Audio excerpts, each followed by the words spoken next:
Makaseswang, good morning. Magmumukbang naman si Mother ngayong umaga.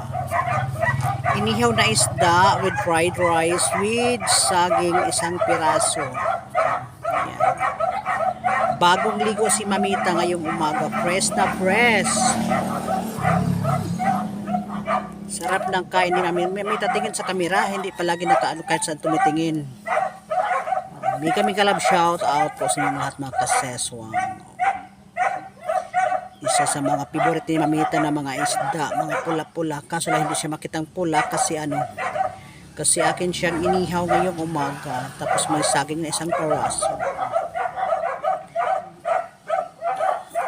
Mahaba na yung buhok ni Mamita. Kahit saan nakatingin.